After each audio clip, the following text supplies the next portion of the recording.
മുസ്ലിങ്ങളെ മാറ്റി നിർത്തിക്കൊണ്ടുള്ള ഒരു സംവിധാനത്തിന് വേണ്ടിയിട്ട് പരസ്യമായിട്ട് ആവശ്യപ്പെടുകയാണ് ഈ സർക്കാരിൻ്റെ ഭാഗമായിട്ടുള്ള ഒരു കമ്മിറ്റിയുടെ അധ്യക്ഷൻ. ഈ നായാടി മുതൽ നസ്രാണി വരെയുള്ള ഐക്യം എന്ന് പറയുന്നതിൻ്റെ ലോജിക്ക് യഥാർത്ഥത്തിൽ CAAയുടെ ലോജിക്കാണ്.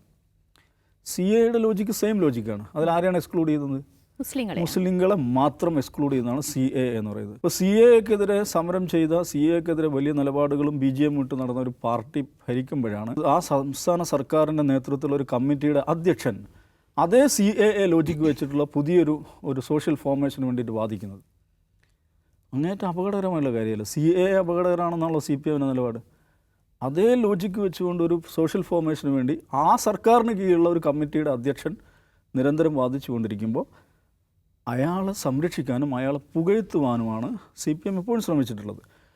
പക്ഷേ അപ്പോൾ ആ ഒരു സംഗതി അത് വെള്ളാപ്പള്ളി നടേശനും CPMഉം മാത്രമുള്ള ഒരു ഇടപാടാണ് എന്ന ആ ഒരു പരിമിതിയിൽ തങ്ങളിങ്ങനെ നിൽക്കുമ്പോഴാണ് NSS കൂടെ അതിൻ്റെ കൂടെ വരുന്നു. NSSൻ്റെ കൂടെ ഒരു ഐക്യം രൂപപ്പെടുന്നു പറയുമ്പോൾ അതിന് കുറച്ചും കൂടെ ഒരു സാധൂകരണം, ഒരു പബ്ലിക് എൻഡോഴ്സ്മെൻറ്റ് അല്ലെങ്കിൽ ഒരു ലാർജർ എൻഡോഴ്സ്മെൻറ്റ് അതിന് വരികയാണ് എന്നതാണ് CPMനെ സംബന്ധിച്ചുള്ള ആശ്വാസം എന്ന് പറയുന്നത്. അവർ കാണുന്ന തെരഞ്ഞെടുപ്പിനെ മുൻനിർത്തി അവർ കാണുന്ന ഈ മെജോറിറ്റേറിയൻ കൺസോളിഡേഷൻ, ഭൂരിപക്ഷത്തിൻ്റെ ഐക്യം എന്ന് പറയുന്ന ആശയത്തെ അത് കുറച്ചുകൂടെ ശക്തിപ്പെടുത്തും എന്നൊരു ആഹ്ലാദം അവരെ സ്വാഭാവികമായും പിടികൂടും. അതുകൊണ്ടാണ് അവർ അതിനോട് ആ നിലക്ക് പ്രതികരിച്ചത്. പക്ഷേ ഈ വെള്ളാപ്പള്ളി നടേശനും സുകുമാരൻ നായരും നടത്തിയുള്ള പത്രസമ്മേളനങ്ങൾ രണ്ടുപേരും ഒരേപോലെ എതിർത്ത ഒരാളുണ്ട്. അതാരാണ്? VD സതീശൻ.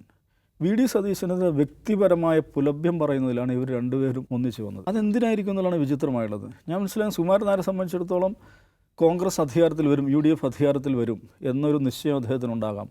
അപ്പോൾ UDF അധികാരത്തിൽ വരികയാണെങ്കിൽ ഈ ചങ്ങായിരിക്കും മുഖ്യമന്ത്രിയാവുക എന്ന് കണ്ട് തന്നെ മാനിക്കാത്ത, തന്നെ മുമ്പിൽ കീഴടങ്ങാത്ത ഒരാൾ അങ്ങനെ അങ്ങ് ആവണ്ട എന്നുള്ള ഒരു ലക്ഷ്യം ഉന്നം വെച്ചുകൊണ്ടായിരിക്കാം അദ്ദേഹം അത് പറഞ്ഞത്. വെള്ളാപ്പള്ളി നടേശൻ വേറെ ലക്ഷ്യമായിരിക്കും. വെള്ളാപ്പള്ളി നടേശൻ നേരത്തെ തന്നെ മറ്റ് ലക്ഷ്യങ്ങൾ വെച്ചുകൊണ്ടാണ് സംസാരിച്ചുകൊണ്ടിരിക്കുന്നത്. അപ്പോൾ അതോടുകൂടി യഥാർത്ഥം സംഭവിക്കുന്നത് കേരളത്തിൽ ഓഫ് കോഴ്സ് മത സാമുദായിക സംഘടനകൾക്ക് അവരുടേതായ റോളുണ്ട് എന്നത് ശരിയാണ്. അതേപോലെ തന്നെ ഒരു ലാർജർ സെക്യുലർ കോൺസ്റ്റിറ്റ്യൂഷൻ കേരളത്തിലുണ്ട്. അപ്പോൾ ആ ഒരു കമ്മ്യൂണിറ്റിയിൽ, ആ ഒരു പോപ്പുലേഷനിൽ യഥാർത്ഥത്തിൽ VD സതീശനുള്ള സ്വീകാര്യത വർദ്ധിക്കുകയാണ് ചെയ്തത്. കേരളത്തിലെ 2 പ്രമാണിമാരായിട്ടുള്ള സമുദായ നേതാക്കൾ തുടർച്ചയായ ദിവസങ്ങളിൽ ഒരു വ്യക്തിക്കെതിരെ പുലഭ്യം പറയുന്നു, നേർക്കുനേരെ പുലഭ്യം പറയുന്നു. അത് യഥാർത്ഥത്തിൽ ആർക്കാണ് അതിൻ്റെ അംഗീകാരം ലഭിക്കുന്നത്? VD സതീശൻ എന്ന് പറയുന്ന മനുഷ്യനാണ്.